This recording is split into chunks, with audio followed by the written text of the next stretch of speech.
Okie dokie. I'm Martin Zettersten. I'll be introducing the Many Babies 5 project on behalf of the greater Many Babies 5 team. And at the start, I'd also just like to shout out my co-lead, partner in crime, Jessica Cozy, who's really been instrumental in developing the project and moving it forward. So as you can tell from the title, the goal of the project is to test the Hunter and Ames model of infants looking behavior, and to try and sort of, especially like if you don't happen to be a baby researcher, to try and explain, what we're up to here. I hope the sense that you're getting from the symposium is that one of the things that's really exciting to about working with infants is that you get to ask these really cool big questions about how we understand others in Many Babies 2, how we learn language in Many Babies 3, how we, what the origin of moral reasoning is in Many Babies 4. So these big, exciting questions about cognitive development. But at the same time, studying babies is really challenging. There's, as many people in this room can probably attest to, and even if you don't happen to be an infant researcher, if you've ever met a baby, you might have some hunches as to why it's particularly hard to study babies. Many challenges, but one of the biggest is that infants have this pretty limited behavioral repertoire for testing. Like unlike with adults, you can't just ask a baby what they're thinking. You're limited in terms of what you can do in terms of verbal prompts. And a lot of their motor abilities are still developing themselves. People like memes. I tried to make one. Oh well. So one of the really, really important insights that's helped move infant research forward has been the idea that infants' eyes are this early window into what's going on in the minds of babies, like this little kiddo in the GIF on the right. So many of the key paradigms in infant research use infants' attentional preferences, what they prefer to look at, as this key window into babies' thoughts, emotions, learning, and knowledge. So there's big questions that I've been talking about in the course of the symposium. You might also notice that another thing in infants' repertoire is chomping down on their fingers. Don't know if anyone who's tried to leverage that to study cognition before, but leave a comment if you do know of something. So because of the centrality of studying looking behavior, this makes it really, really important, both for our methods and our theories, to understand and be able to predict what factors are going to drive infants' looking behavior. And this is kind of the key motivating question behind Many Babies 5, which is to test maybe the most influential theory of what those main drivers of infant looking are, the Hunter and Ames model. So to set this up, this is how a task measuring infant looking might often work. You might first expose an infant to a stimulus. Here I'm calling that stimulus A. And then after some period of time, we measure infants looking to that same stimulus that they've been familiarized to. So that's what we call the familiar object, versus infants' attention to something new, a novel object. Call that stimulus B. And the logic here is that the degree to which infants switch their attention to the novel stimulus or prefer to stick with the familiar stimulus, that tells us something about how they've processed that first familiarized stimulus. And what the Hunter and Ames model does is, in the context of this kind of task, it proposes that 3 key factors influence infants looking: their age, the nature of the task and the stimulus, and familiarization time. I'm going to focus on stimulus complexity here, but there's lots of different features of the task that might matter according to Hunter and Ames model. Stimulus complexity is just the particular operationalization that we've chosen in Many Babies 5. So the goal in Many Babies 5 is to develop a robust test of this model involving researchers and participants from around the globe. So what's really exciting about this to us is that, there have been a lot of team science projects that focused on replicating a particular phenomenon, which is really central to moving the field forward. What we're doing here is something slightly different, right? In that we're trying to devise a best test of a theory. So trying to figure out how we can leverage the Many Babies community to actually get better empirical foundation for this theory. So the goal is to collect a large cultural data set of infants' looking preferences. And with the goal of, improving, building a stronger empirical foundation for models of infant preferential attention. And to make this possible, a key goal for us as well is to grow and sustain this broad collaborative community that Many Babies has been building. So Many Babies 5 has about 200 collaborators right now from around the world. And a short update on where we stand is that we're basically in the process of finalizing the registered report. The main design decisions are in. And so to give you a little bit of sense, maybe the process of trying to devise this best test of the Hunter and Ames model, what we thought we'd do today is just give you an example of the journey in trying to make some of these team-based decisions that arise over the course of planning a project like this, honing in particular on the example of selecting the stimuli to use. And I'm sure these kinds of questions are going to resonate with a lot of other folks working on big team science projects. So at the outset, we had a number of general discussions in which were open to all Many Babies 5 members. And the goal here is just to set sort of general goals and considerations for the design and selection of stimuli, drawing on this, this huge community of experts from around the world that are interested in participating in the project. So the kinds of general goals that we're setting here are, for example, that we're going to focus on visual stimuli, that we need to make sure that the stimuli are going to be appropriate across a number of different ages and across different cultures, those kinds of things.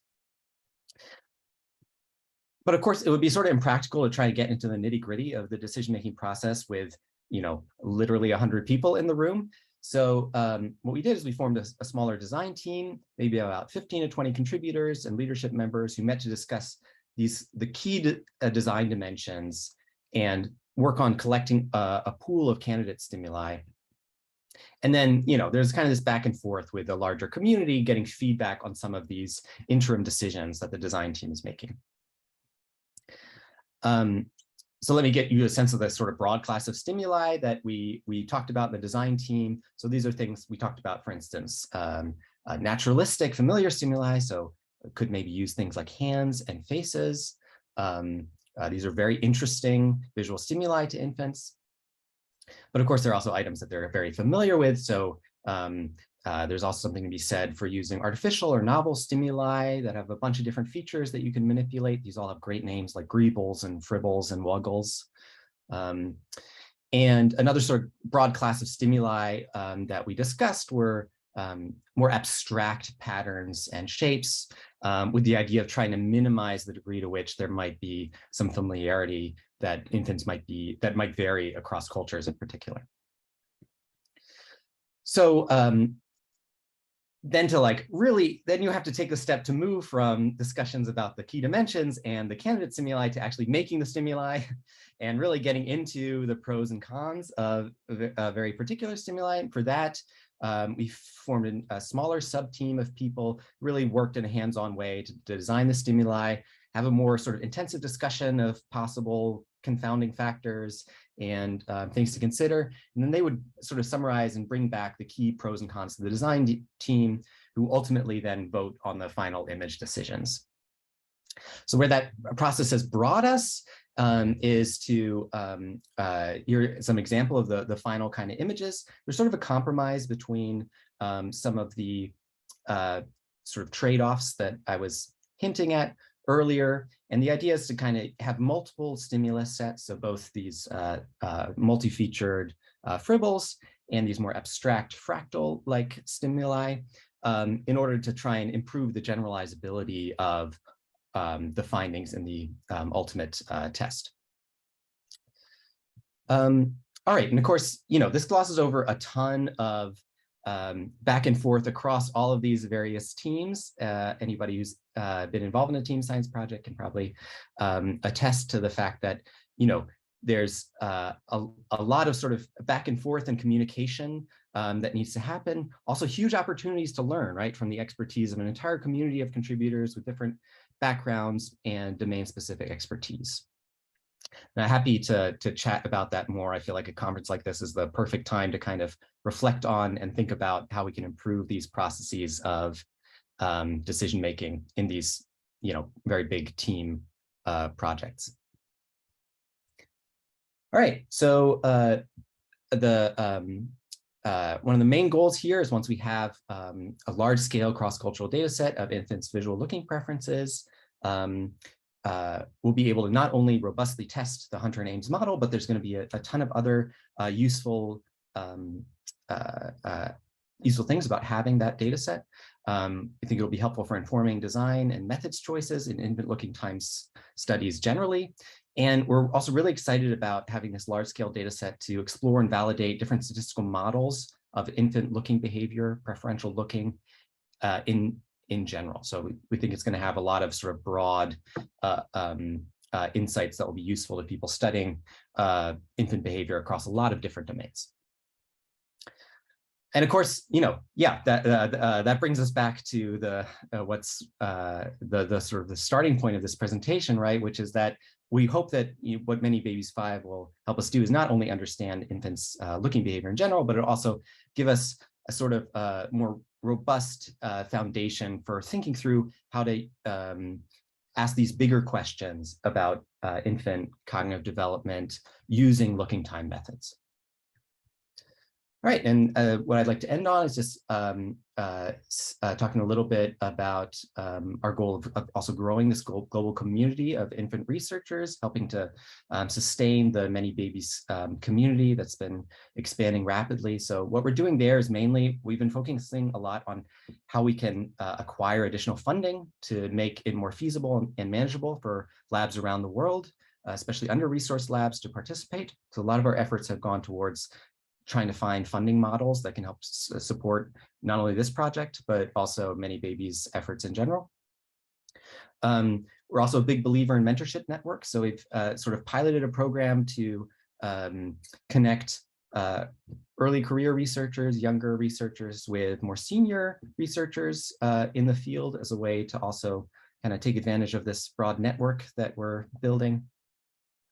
And then once we're up and running, and get the registered report accepted, the goal is to create spaces for training and all the different aspects of infant work in the context of the project. As with the other Many Babies projects, there's lots of opportunities to get involved and to contribute. Lots of fun stuff going on that I don't have the time to talk about, but if you're curious at all about Many Babies 5 or want to hear about some of the many analysis, literature review, writing, kinds of a ton of sister projects that are going on around Many Babies 5, just reach out to me or Jessica or really anybody on the Many Babies 5 team, and we'll be happy to connect you with part of the project. So at the end, I'll just thank all the many Babies 5 contributors. I can only have space to shout out a few folks here. The Many Babies community, the Einstein Foundation for funding, and look forward to your questions and please join us.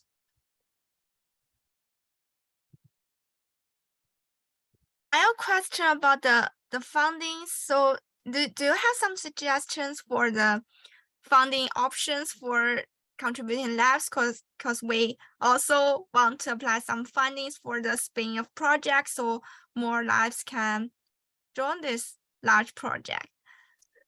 Yeah, there's so much to say about that, I think, and I'm not necessarily the best person to talk about it. I can say maybe very briefly what we've done. So we were kind of fortunate in that, we got some funding from the Einstein Foundation that's going to go towards labs. So that's an organization in Germany that's really interested in promoting open science practices, robust science. We went in there kind of blind, like we didn't know much about this funding source, but they've been extremely supportive. But the hard thing is like the amounts that you get from that aren't really enough to support, well, two main things, right? It's like the Many Babies infrastructure, like Heidi's role, Grace's role, all these people who kind of help do all the coordination work between Many Babies. Finding funding for that is hard. And then, getting enough money to actually, I mean, I'm sure this is your question too, Yi, right? The like getting enough money to actually make it feasible to offset the costs of a lab, especially a lab that doesn't have a ton of its own resources to draw on, is really hard. That's a lot of money across all of the many collaborators. The other thing that we're kind of hopeful for right now is we're looking at some Templeton funding options, but I mean there